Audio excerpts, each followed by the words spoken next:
জাহান্নাম হচ্ছে অকৃতজ্ঞ বান্দাদের আযাব ঘর। যারা আল্লাহকে অস্বীকার করেছে, আল্লাহর বিধানকে অমান্য করেছে, তাদের শাস্তি প্রদান করার জন্য এ জাহান্নামের সৃষ্টি। জাহান্নামের খাদ্য ও পানীয় সবই হবে জাহান্নামীদের শাস্তির অংশ। জাহান্নাম সবসময় জলমান, কখনো দুর্বল হবে না, কখনো নিববে না। এর অধিবাসীদের আযাবও স্থায়ী। তারা সেখান থেকে সাহায্য চাইবে, কিন্তু সাহায্যকারী থাকবে না।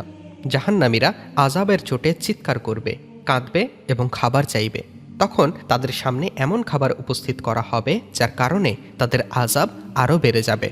তাদের যন্ত্রণাদায়ক খাবার প্রদান করা হবে। পবিত্র কোরআনে আল্লাহ তাআলা জাহান্নামীদের 7 ধরনের খাবারের উল্লেখ করেছেন।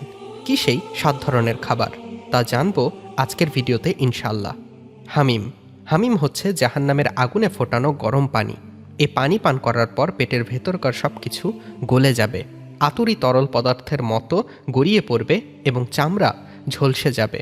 এতটাই যন্ত্রণা হবে যা সহ্য করার মতো নয়। এ প্রসঙ্গে আল্লাহ তাআলা বলেন, এবং যাদের পান করতে দেয়া হবে ফুটন্ত পানি যা তাদের নাড়ি ভুঁড়ি ছিন্ন বিচ্ছিন্ন করে দেবে। সূরা মুহাম্মদ 15। গাসসাক। গাসসাক হচ্ছে অধিক ঠান্ডা পানি যা অতিরিক্ত ঠান্ডা হওয়ার কারণে পানযোগ্য নয়।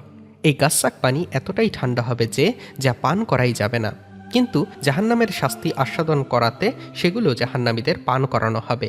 এ বিষয়ে মহান আল্লাহ রব্বুল আলামিন বলেন, এ হচ্ছে হামিম ও গাসসাক, অতঃপর তারা একে আস্বাদন করুক। সূরা সাদ 57। সদিদ। পরকালে কাফেরদের স্থায়ী ঠিকানা হবে জাহান্নাম।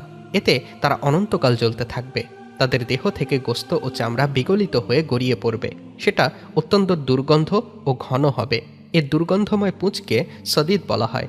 এ সদিদই জাহান্নামীদের খাবার হবে।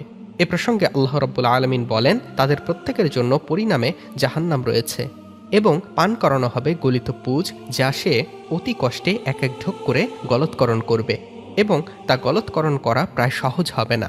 সর্বদিক থেকে তার কাছে আসবে মৃত্যু যন্ত্রণা, কিন্তু তার মৃত্যু ঘটবে না এবং এরপর কঠোর শাস্তি ভোগ করতে থাকবে। সূরা ইব্রাহিম 16-17। জাহান্নামীরা আযাব ভোগ করতে করতে তৃষ্ণার্ত হয়ে পড়বে। তারা তখন পানি চাইবে। তখন তাদের গাদের মতো পানি দেয়া হবে। তা পান করা মাত্রই মুখমণ্ডল ঝলসে যাবে।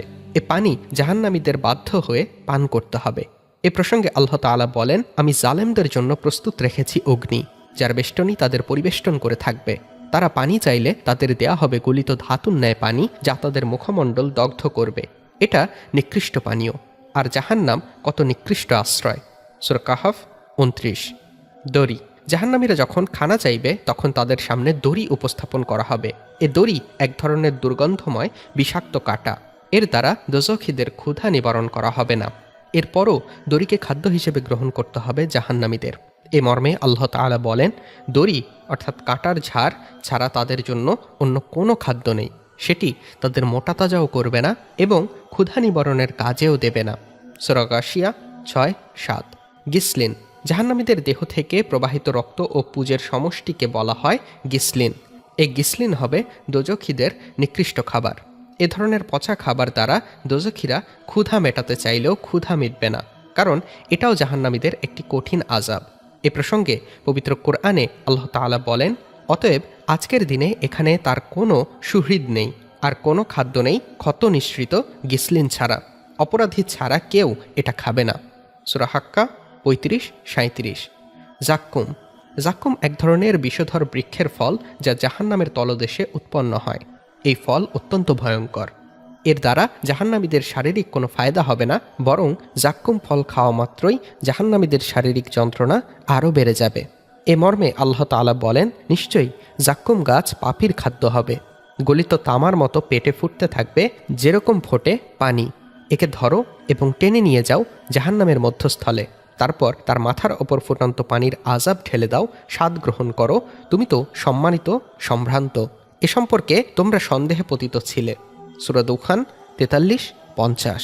আল্লাহ তাআলা আরও বলেন, এটি একটি গাছ যা জাহান্নামের তলদেশ থেকে উৎপন্ন হয়। এর গুচ্ছ যেন শয়তানের মাথা। কাফেররা এ থেকে খাবে এবং উদর পূর্ণ করবে এর দ্বারা। সূরা সফফাত 64-66। জাহান্নামীদের এই 7 প্রকার খাবার দেয়া হবে, যা খেয়ে তারা মরবেও না, বাঁচবেও না, বাঁচা মরার মাঝে থাকবে। আরও বাকি শাস্তি তো রয়েছেই। আল্লাহ তাআলা আমাদের জাহান্নামের শাস্তি থেকে রক্ষা করুন, আমিন। ভিডিওটিতে একটি লাইক ও কমেন্ট এবং শেয়ার করে এই শাস্তির কথা ছড়িয়ে দিন। আর ভিডিওটি সম্পর্কে আপনার যে কোনো মতামতও আমাদের কমেন্ট বক্সে জানিয়ে দিন। ধন্যবাদ এতক্ষণ সাথে থাকার জন্য। আল্লাহ হাফেজ।